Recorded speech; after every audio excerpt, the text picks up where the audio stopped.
Welcome to Telugu focus TV. నేను మీ శ్రీనివాస్ రెడ్డి. వరద బాధితుల కోసం ఏపీ సీఎం చంద్రబాబు నాయుడు గారు కీలక నిర్ణయం తీసుకున్నారు.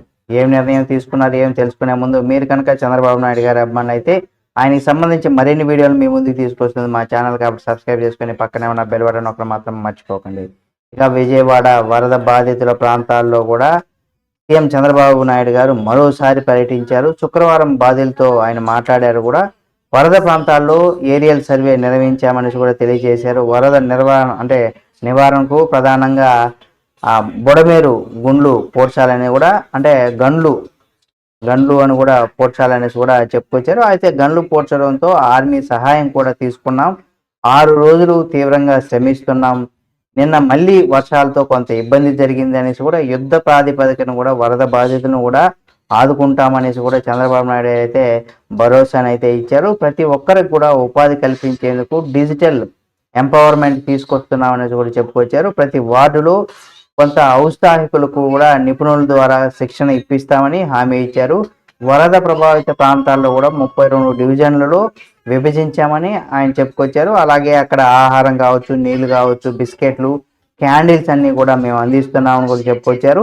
అలాగే dry fruits, noodles, apples, biscuits, water బాటిల్తో పాటుగా పాలు కూడా ఇస్తున్నామనేసి కూడా చెప్పుకొచ్చారు. అంటే మొత్తం మీద మనం కనుక చూసినట్లయితే అక్కడ బాధితులకు 40,000 మెట్రిక్ కూరగాయలు కూడా పంపిణీ చేశామనేసి కూడా చెప్పుకొస్తున్నారు.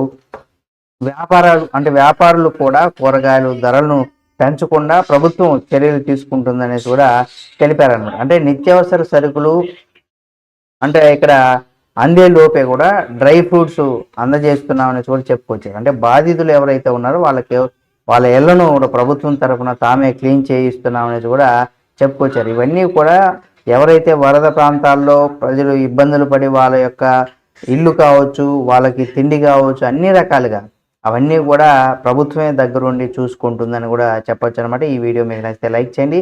ఇలాంటి సత్వరమే అసలు ఎప్పుడు చూసినా కూడా ఈ వరద ప్రాంతాల్లోనే కూడా ఏపీ ముఖ్యమంత్రి చంద్రబాబు నాయుడు గారు ఇప్పటి వరకు కూడా ఆయన అనేక సందర్భాల్లో ఏదైనా ప్రకృతి విపత్తులు వచ్చినప్పుడు 100% చాలా వేగంగా స్పందించి స్వయంగా ఆయనే పర్యవేక్షిస్తూ ఆయన సొంతంగా ఆ ఏరియాలో కూడా ప్రయాణం చేసి అక్కడే కూడా ఎక్కువగా బస చేస్తూ ఉంటారు. ఈ విధంగా కూడా ఆయన మరింత ఏపీ ప్రజలకు కూడా సేవ చేస్తూనే ఉన్నారు. చూద్దాం ఏం జరుగుతుంది. ఇక మరిన్ని వరద ప్రాంతాల్లో ఎవరైతే నష్టపోయిన వారి కోసం తదుపరి ఎటువంటి చర్యలు తీసుకుంటారని కూడా చూడాలి. ఈ వీడియో మీకు నచ్చితే లైక్ చేయండి. ఈ వీడియో పైన మీ అభిప్రాయాన్ని కామెంట్ రూపంలో తెలియచేయండి. మరిన్ని చంద్రబాబు నాయుడు గారికి సంబంధించిన వీడియోల కోసం మా Telugu focus TV channel subscribe చేసుకుని పక్కనే ఉన్న బెల్ బటన్ ఒకటి మాత్రం మర్చిపోకండి.